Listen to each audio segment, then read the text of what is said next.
আমি কি কাউকে গালি দিয়েছি, কাহার বিরুদ্ধে বলতেছি? এরপরে দেখবেন সকালে একদল লোকে বলবে তাহেরি বালানা। আমিও বলি আমি তো বালানা, বালা লইয়া থাকতো। কথা কি এটা কি শোনালো?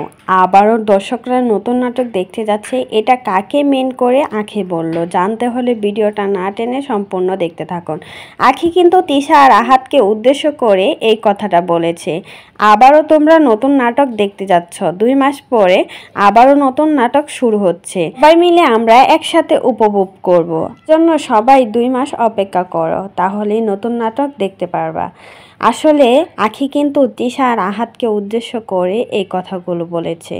নতুন নাটক আসতে যাচ্ছে, কারণ তিশার যে বেবি আসতে যাচ্ছে সেটা নিয়েই কিন্তু আঁখি এই কথাগুলো মেন করেই বলেছে। তিশা যখনই দেখেছে আঁখির ছেলে বাচ্চা হয়েছে, তার হিংসা করে সেও কিন্তু বাচ্চা নিয়ে নিয়েছে। তার জন্যই কিন্তু আঁখি এই কথাটা বলেছে। আর আঁখির সাথে ঝগড়া হওয়ার মেন কারণই হচ্ছে আয়াত। যখনই দেখেছে আঁখির ছেলে হয়েছে, তার মেয়ে হয়েছে, তার জন্যই কিন্তু হিংসা হাতের সাথে আঁখির ডিভোর্সটা করিয়ে দেয়। কারণ ও একা একাই রাজত্ব করতে চায়। আগের বউ দীপাকেও কিন্তু এভাবে করেই বাগিয়েছে। সে বলেছে দীপা নাকি পরকীয়া করতো, 4-5টা ছেলের সাথে রিলেশন ছিল। আর আহাত সেজন্যই তার সাথে রিলেশন করে বিয়ে করেছে। অথচ তারা যে পরকীয়া করে দীপার জীবন নষ্ট করে সংসারে ঢুকে আবার কুমিরের মতো দীপাকে বের করে দিয়েছে, সেটা কিন্তু কখনোই বলে না।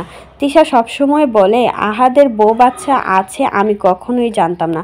অথচ পাবলিক কিন্তু 6 বছর আগের মেসেজগুলো সবার সামনে নিয়ে আসছিল, বলেছিল আপনি সব কিছুই জানতেন, জেনে শুনে আপনার স্বামী সন্তান রেখে আহাদের সংসারে ঢুকেছেন, দীপার জীবনও নষ্ট করেছেন, আবার নিজের যে একটা বাচ্চা সেই বাচ্চার জীবনটাও নষ্ট করে দেয়। যে মহিলা 8 বছর সংসার করে স্বামীর সাথে টিকে থাকতে পারে না, সেই মহিলা যে কতটা ভালো আমরা সবাই জানি।